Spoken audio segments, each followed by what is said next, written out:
believes I can't sleep.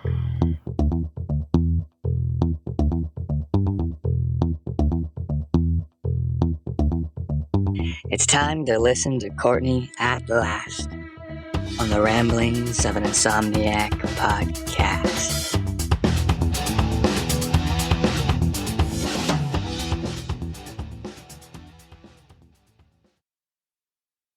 Oh my goodness. Well, first, hello. Welcome to another episode of the Ramblings of an Insomniac. I'm Courtney. Can I just state for the record, holy banana, I have tried to record this freaking podcast 4 bajillion times. I don't know if I'm just not supposed to be recording it right now, and I'm supposed to be like taking in life and not having my, head down and talking on this. And I'm supposed to be observing life and living it and not wasting the day. But I want to do a podcast, and the universe, I think, is trying to tell me not to. So we're going to try this again. And if it still doesn't work, then I'm just going to take that as a hard pass on today. And maybe I shouldn't be procrastinating. It's the universe trying to tell me to stop procrastinating and putting away laundry. I do not want to put away my laundry. It is my nemesis. It is the one thing I am so messy about. I'll fold it. I'll wash it and I will fold it like no one's business. But getting it actually put away, God, I hate unpacking and putting away groceries and putting away laundry. It's just, I would cough up FBI, American Secrets if someone made me have to put away laundry. I'm just kidding. Don't send the FBI after me. I'm joking, but it's horrible. It's torture to me. And so anyway, I'm going to try this again. And if not, I guess it means I should go put away my laundry and stop procrastinating. So also, quick side note, I got a new voice recording thing because I got a new phone. Hallelujah. I've had an iPhone forever. I started out with an Android, then got an iPhone, and there are things I love about each of them. But I have this, and I had to put a whole new voice recording thing on it, and I've never used it before, so I have no idea how it's going to sound or what I can do with it. And I'm really taking it's taking me some time to get used to this new phone because it's an Android, and I had an iPhone for so long that I'm sitting here trying to text, and I don't know if I have just really fat fingers or if the keyboard is just super thin. I feel like it's thin, and maybe, or both. Maybe I have fat fingers and the keyboard's thin, but every time I try to text, it just does not even get it close to correct. And then it autocorrects to something completely bizarre that makes no sense. So then I tried to use the dictation. And I don't know if I just mumble and I don't enunciate, but it really does not get dictation correct. And I haven't quite figured out how to do punctuation on an Android through dictation, because with an iPhone, you just say period, exclamation mark, question mark, and it will put a period, exclamation mark, or question mark. With the Android, you're trying to talk, and I was trying to use my dictation because, again, texting just was not working. And I would go, blah, blah, blah, period, blah, blah, blah, exclamation mark, blah, blah, blah, question mark. And oh my God, I sent it, and one of my friends is like, what? She sent back a bunch of question marks, and I reread my text, and it actually put the words question mark, period, exclamation mark. It actually put those words into the text. So, of course, that made for a very awkward, weird text. And so, I mean, this is first world problems. I'm not complaining at all. I mean, people are like, geesh, America, really? You're complaining about a brand new, oh, did you get a new phone, American girl? And is your new phone giving you problems texting and dictation? I'm sure people are loving this. I'm not complaining. I'm really not at all. My point to all of this sidetrack squirrel is, I've got a new recorder that I'm using to do my podcast, and it's also on a new phone. So I'm trying to navigate each one, and I don't know how smooth this is going to go. Not that my podcasts are normally smooth at all. So really, it shouldn't be a whole lot different than what you're used to, because they're never smooth. But I know Really, I'm not complaining. Like I said, this is first world problems, and I'm not at all complaining about it. I'm just pointing out the fact that this may be a shit show. I don't know.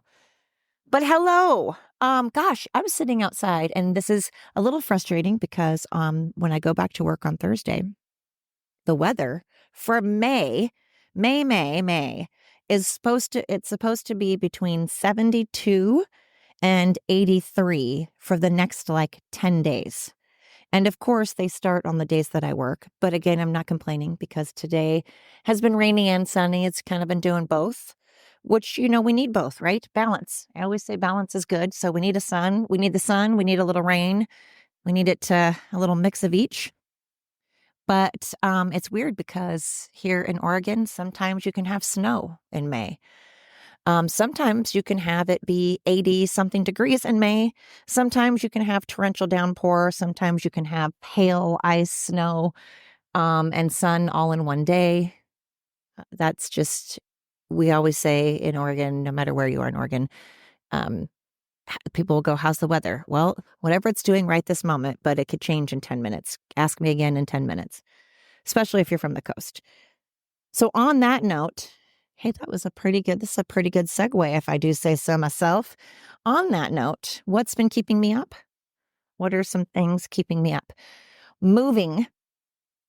I've been, as I've said, really wanting to move because I've only lived in Washington and Oregon. Those are the only two states. And I've only been to like 13 states. And it's a big wide world. And I really want to see it all. So I've been scouting out, doing a lot of homework, a lot of research on each state and kind of trying to narrow down exactly what I want and don't want. And West Virginia is the front runner right now. And every time I mention that to people, of course, you're going to get people that are like, oh my God, West Virginia, you don't want West Virginia because blah, blah, blah. Or then if I'm like, yeah, I thought about Ohio and Wisconsin, and people are like, Ohio, Wisconsin. I'm like, Kentucky, Tennessee, Maine. And they're like, oh my, and so everybody has something negative to say about everything. And there's always pros and cons of everything, of every state. I mean, and Oregon, of course, is absolutely gorgeous because of the fact that we have pretty much everything, the high desert, the valley, rivers, ocean. You're not landlocked. But I love the idea of West Virginia for many reasons. And one of the many, this is not an important one, but one thing I really like is when you get to that area, you can drive, which you cannot really do in Oregon. You can drive to so many different states. You can really, really start seeing America. You can really start traveling and checking out America. And then, when you get over to that area, it's older, so it has the history. And I've been to Fredericksburg. I haven't been to West Virginia, but I've been to Virginia, to Fredericksburg. And I freaking loved it. It was such a cool little town. It was such a cool place. I'm not going to move to Virginia because it's just a little too blue for me, but not knocking it. Not knocking the people there. The people were cooler than hell. Again, I'm speaking for Fredericksburg. Although I did experience some racism toward me as a whitey. And I have to say, it is interesting when you go to states where you feel like the minority. And I like it. I like feeling like the minority because this sounds stupid, but when you go to different countries or different states here in America where you're the minority, whether it's because there's mainly brown-haired people or mainly men or mainly Hispanic or mainly Black. I like that because it just reminds you that you're not the shit. You're not the only one. There's all different walks of life out there, people from all backgrounds. And, I'm not the only one. So it's kind of nice. However, I did find it a bit interesting that I experienced some pretty hardcore racism toward me. And I just thought that was interesting and it was by people that were Black toward me. And I just found that interesting because, supposedly that doesn't happen. Supposedly It's not considered racist if someone that's Native American, Asian, Hispanic, Black, whatever, any other color than Caucasian, is hateful toward anybody that's hateful toward a Caucasian person. That's not racist. But if a white person is, but a white person can be racist even if they just say they don't like chicken. Somehow that's racist. So it's interesting. So I don't know. I would like to go somewhere and kind of be able to check it out for a while. I can't just look at something online. I really want to be in the area. I've gone to Kentucky, to Lexington, and I loved that as well. I liked the vibe in Lexington a lot. But I just love that you can drive. You can actually drive to different states. You can actually see America. Here in Oregon, it takes 8 hours just to get, from north to south in Oregon. If you want to go over to Idaho, 8 hours. If you want to get to California, 8 hours. And that's not a long drive. I mean, you can do it. You can do it in a day. That's a day drive. Who cares?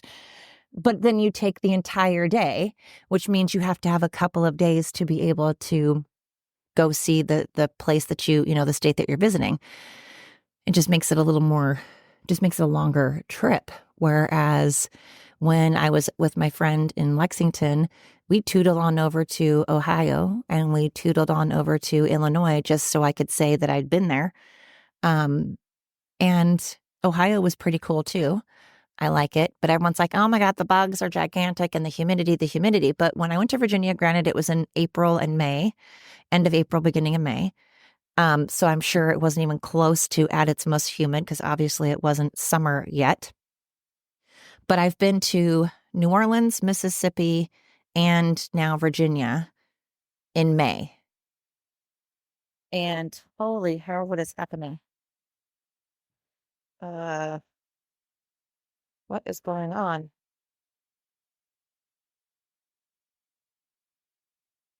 What the heck was that? Huh. Okay. All of a sudden I was talking and then I hear some kind of weird random recording.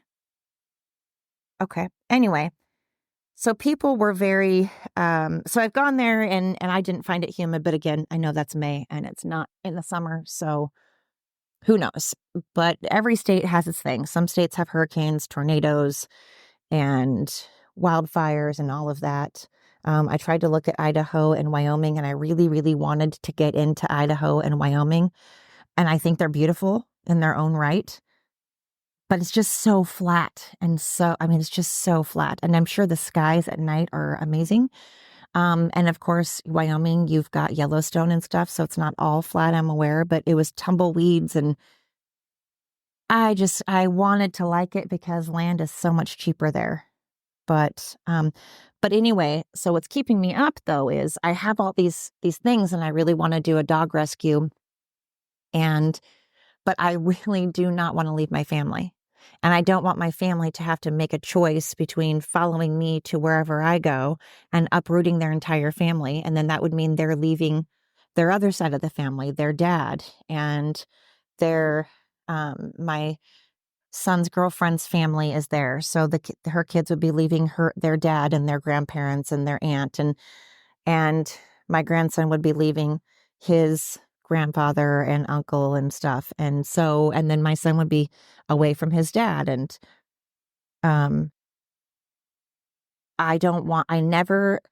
everything I have done in my life has been for my children, which I'm not complaining about. It's what I chose to do and I'm happy about and what I want to do. And I don't regret any of it. I have no regrets, as they say on We Other Millers. Anyway, but it's hard because I don't want to be in Oregon anymore. I need to go. I've been here too long. I'm antsy. I'm so antsy. I am pacing.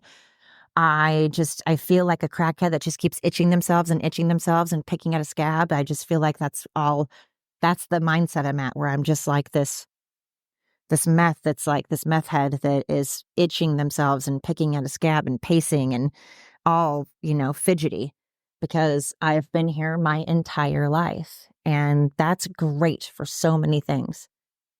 But I need a change. And I've always felt this weird pull toward like Kentucky and West Virginia and Tennessee. I've just always been pulled that direction ever since I was a kid. I have talked about Kentucky and those areas since I was a child, and something keeps drawing me back there. Maybe I'll hate it. I don't know. But I don't want to leave because if my kids don't come with me, I don't know what I'm going to do. I can't be away from my sons and I cannot be away from my grandkids. It'll kill me. But if I stay here in Oregon, that's going to kill me. So I'm in a pickle.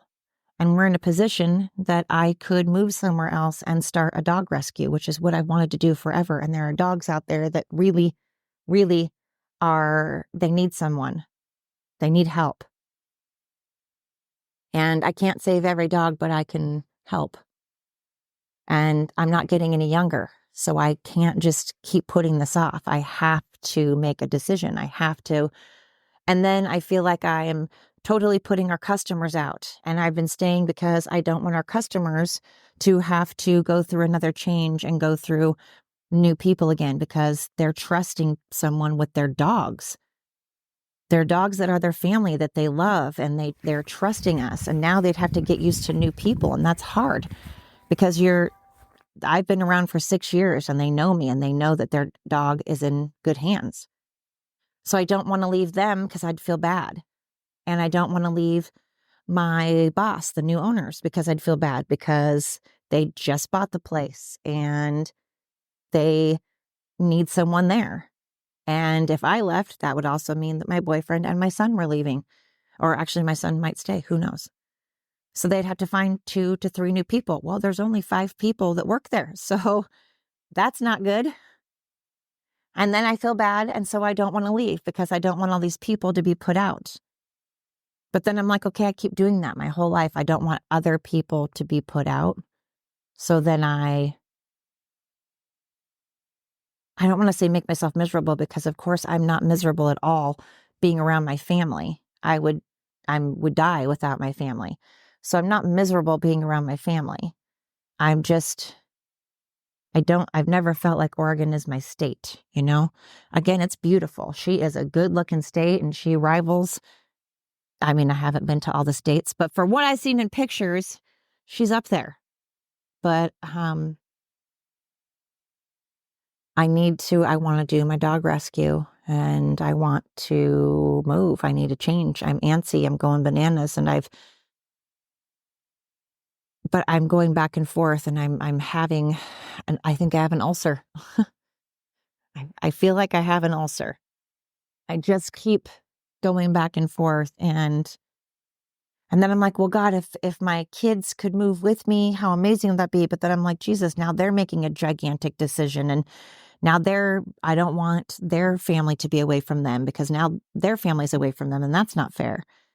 So it's just this whole thing. And obviously I'm not the one that makes the decision for my family.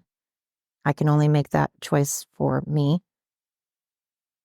And I know it should not be based on if my boss would have a hard time finding employees or not, because technically that's not my problem. But I'm not that kind of person. I'm a loyal person. I'm loyal to a fault.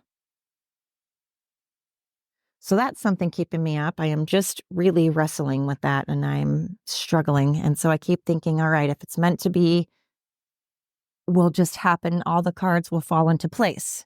But then I hate that because I'm like, okay, there's this saying like, if it's meant to be, it'll be. But then it's like, okay, but sometimes you have to actually make things happen. Sometimes you can't just lie around and just have something fall into your lap and have all the cards fall into place.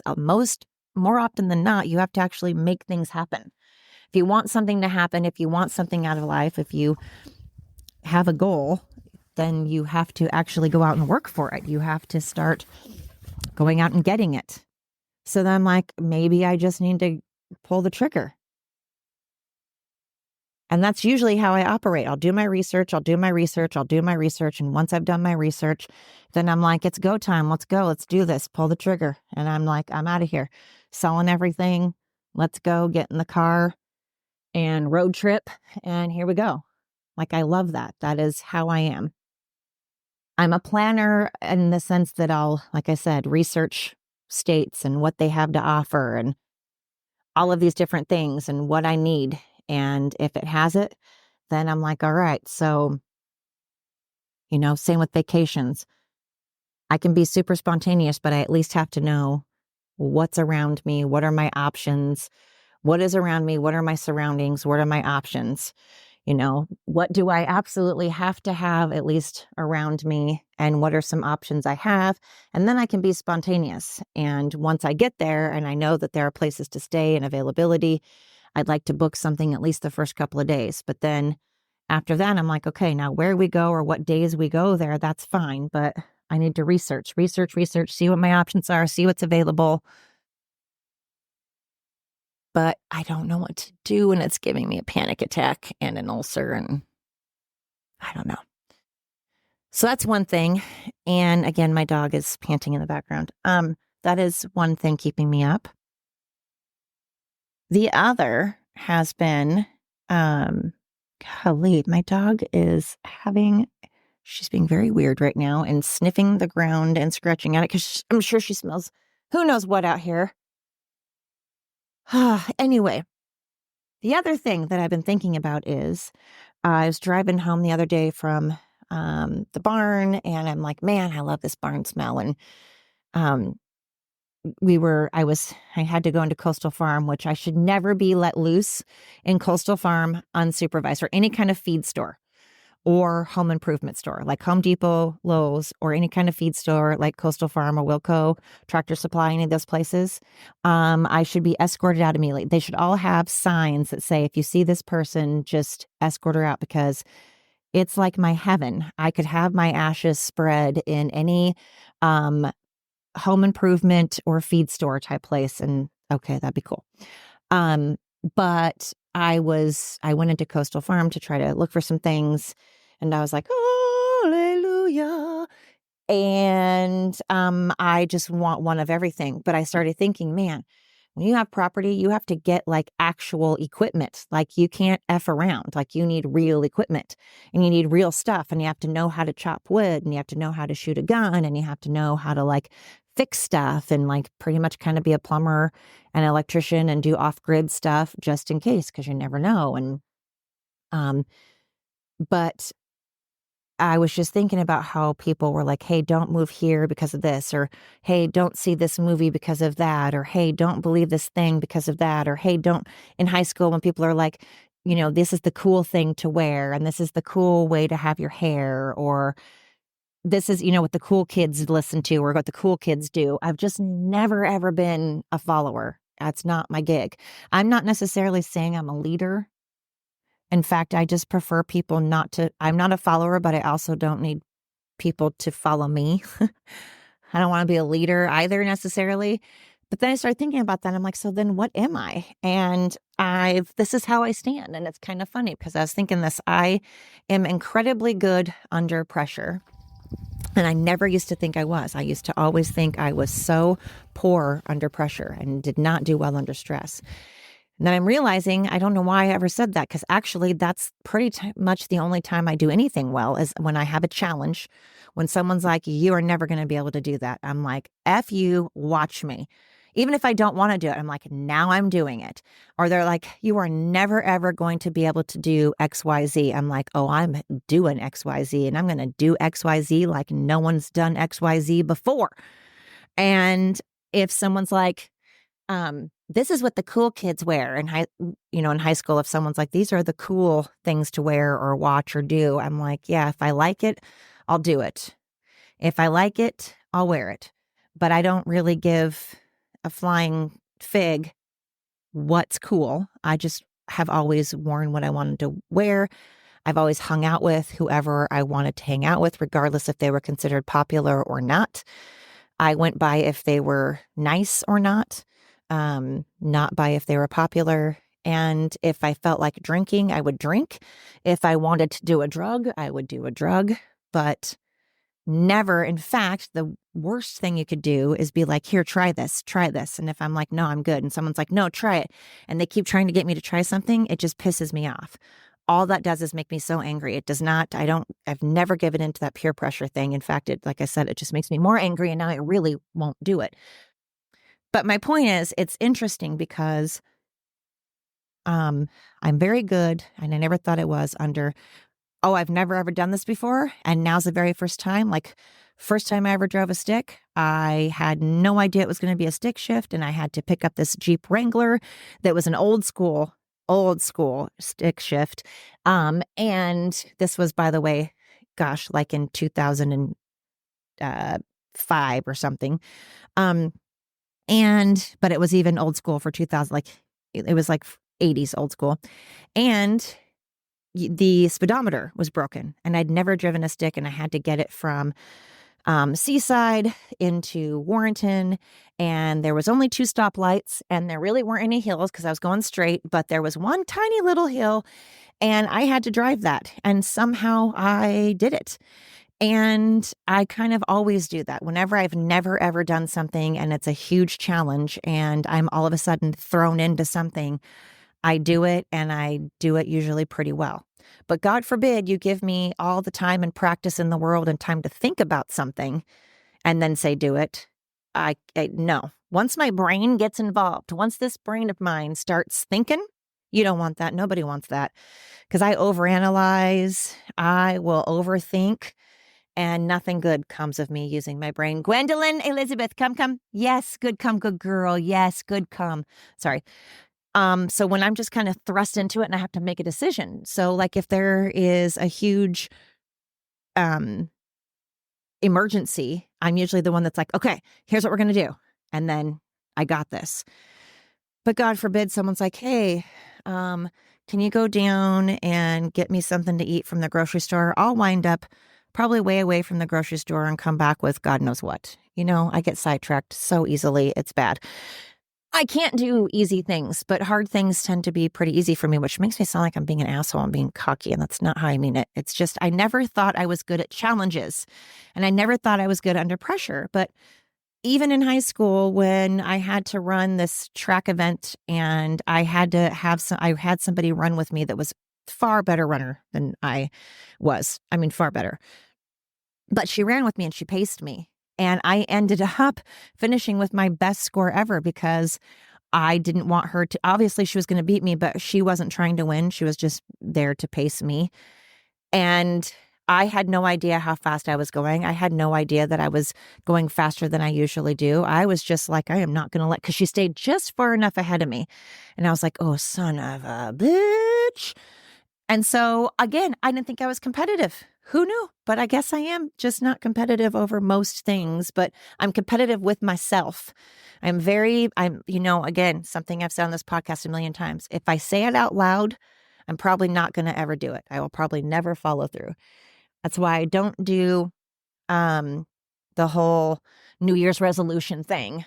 For me personally, I'm not knocking it for people to do. Me personally, I can't say, I'm going to achieve this. I'm going to do these, and these things. Or I can't even write it down. I have to just, in my head, just start doing it. Nike, just do it. Same with, again, there's a going theme, not using my brain. I have to just do it when I get just thrown into something and thrown to the wolves where it's do or die, quite literally. I'm like a Game of Thrones, Hunger Games kind of chick, I guess. If I absolutely have to do it, then I do it. Even if it's something I've never, ever done before. I mean, that's what I mean. If it's something I've never, ever done before and someone's like, here you go, you have to do it. You better learn, or you're going to get hurt, or someone else is going to get hurt, or you're going to die. I'm like, fuck it. I guess I'm doing it. All right, let's do this. But again, God forbid you give me instructions or a map. And I'm like, what? I don't get it. And I never really thought that about myself. And that's probably also why I don't do resolutions, because I have to be like Nike. With anything, any goal I have to just do it, not think about it. I don't mean not research it. I don't mean, not do my homework. I just mean I have to just start doing it. So with this moving thing, I've already talked about it a whole bunch. So now I'm overthinking it, but of course, moving isn't something you can just get up and do necessarily. I think you can, in that you can do your research on what state and gather information on the pros and cons and what you're looking for and what you need and what state has, what state best matches your needs. And you can kind of then go from there and go, all right, we're moving and do that. But these are big decisions, and I don't want to just go because I have my family here. I don't know. So those are some things on my mind. Oh my gosh, is this even still playing? I can't even tell. Lord, I said we'd have to work out these kinks, and oh my gosh, I can't even see my screen. Lord have mercy. You guys are so patient, very patient. We will work this out together. Everybody that has been here since the beginning has had to endure a lot. I'm training you. It's like Navy SEALs. You guys are going to be so mentally like strong. You guys are going to be like, oh, they're going to be like, where did you get trained? Navy SEALs, military? No, listening to the ramblings of Insomniac. It has mentally prepared me for any challenge. I can totally navigate the world now. So, my podcast is good for your mental exercise. So you're welcome. But for real, thank you. For realsies, I appreciate everybody that tunes in and tolerates all of my nonsense. I'm gonna listen to this and see how it goes on this recorder. But hey, thank you so much for always tuning in. And until next time.